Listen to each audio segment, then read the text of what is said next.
시도들을 했지만 결과는 아주 참담했습니다. 안녕하세요. 공부하는 안쌤입니다. 오늘은 어떤 영상을 준비했냐면요. 바로 온라인 쇼핑몰로 공방 제품 판매하기입니다. 저는 사실 학원 강사 출신이다 보니까 개인 사업자, 소상공인, 온라인 쇼핑몰에 대한 정보를 하나도 알지 못했어요.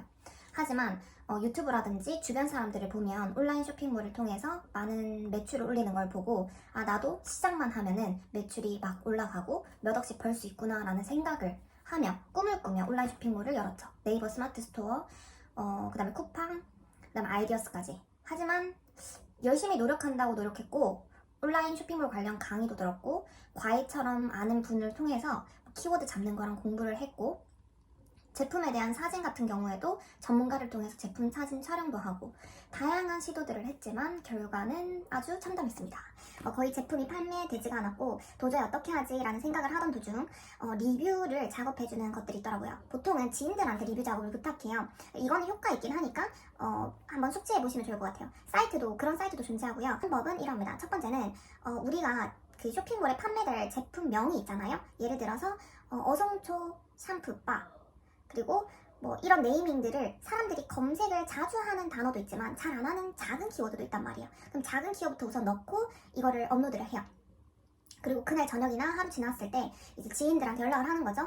나 그냥 네이버 스마트 스토어로 내 제품 좀 사줄 수 있어? 라고 물어보면서 그냥 바로 사는 게 아니라 키워드 잡은 것 중에서 가장 작은 거, 예를 들어서 나의 브랜드 네임 메릴랑 어성초 샴푸바면 메릴랑 샴푸바로 검색해서 좀 사줘 이렇게 얘기를 하는 거죠. 그런 식으로 키워드 작은 거부터 점점 키워나가면서 이렇게 제품을 팔았습니다. 그랬더니 어느 순간부터는 그냥 검색해도 제게 나왔고 판매가 이루어졌어요. 하지만 그렇다고 해서도 매출이 그렇게 높지는 않았습니다.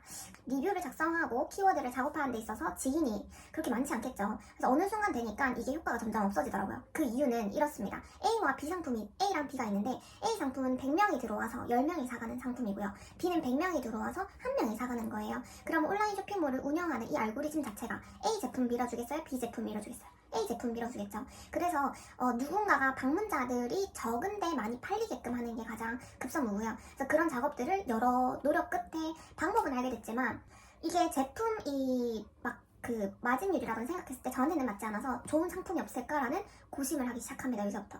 그래서 어떤 게 있지라는 찰나에 제가 알게 된 건 바로 DIY 키트입니다.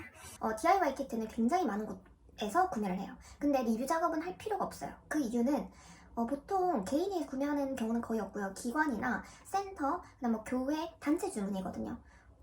작게는 10개부터 한 번 주문 들어올 때 100개, 200개, 500개 이런 식으로 주문이 들어와요. 그러니까 8,000원짜리 제품을 10개 팔면 8만 원이죠. 근데 500개씩 이렇게 주문이 들어온다고 생각하시면 매출이 높을 수밖에 없죠. 그래서 저는 주문량 자체는 적었지만 출고되는 양은 엄청 많았습니다. 그 이유는 바로 이런 기관들 를 통해서 주문이 들어왔기 때문에. 이게 어떻게 가능했냐면요, 저는 앞서서 키워드라든지 리뷰 작업이라든지 나름의 공부들을 했기 때문에 이게 어떻게 하면 노출이 되는지를 알았고요. 두 번째로 했던 작업들은 그러면 나는 아직 이 성과를 내기에는 너무 작은 규모인데 어떻게 하면 좋을까 하는 상품 중에서 DIY 키트를 알게 됐고, 앞에 알고 있던 이론에다가 DIY 키트를 적용했더니 이게 시너지 효과를 내면서 매출이 급상승하게 된 거죠. 제가 깜빡하고 가격 설정법을 까먹었는데요.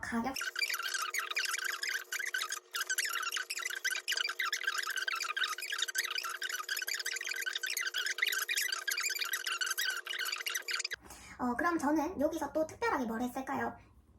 그러면 저는 주 고객층이 일반인 상대가 아니었잖아요. 기관이나 센터나 이런 곳에서는 좀 고민스러운 게 정말 이 제품을 좋아할까라고 생각할 것 같아서 블로그에 제가 직접 이거를 사용하는 짤처럼 하나하나 설명을 넣고 어디 추천을 한다. 단순 네이버뿐만 아니라 이렇게 블로그 작업도 했었고, 추가로 저는 DIY 키트 작업하는 걸 직접 동영상으로 찍어서 QR코드를 넣어가지고 영상을 보시면서 제품을 제작할 수 있도록 했습니다. 그리고 좀 맞춤형으로 보통 주문했을 때 만족스러우면 다른 제품이 없는지 계속 물어보시는데 그때 통화할 때 당시 어떤 게 필요한지 어떤 예산으로 하기를 원하는지 해서 맞춤형으로 제품을 제작해서 DIY 키트로 판매하기도 했습니다. 그렇게 해서 저는 한 달에 매출을 그렇게 급상승시킬 수 있었던 거죠. 여러분들이 오늘 목표를 정해보셨으면 좋겠는데요. 제가 했던 DIY 키트는 제가 현재 하고 있는 일, 공방에서 할 수 있는 일을 가지고 DIY 키트를 제작했고, 현재도 많은 선생님들이 DIY 키트 제작이 500개에서 1000개까지 주문이 들어오는 걸 봤습니다. 선생님들이 지금 하고 있는 공방에서는 어떤 DIY 키트가 가능하신지 댓글 남겨주시고요. 혹시라도 조언이 필요하시다면 댓글도 남겨주시면 제가 맞춰서 안내드리도록 하겠습니다. 그러면 도움이 되셨길 바라겠습니다. 감사합니다. 공방하는 안쌤이었습니다. 구독과 좋아요, 알람 설정 부탁드려요.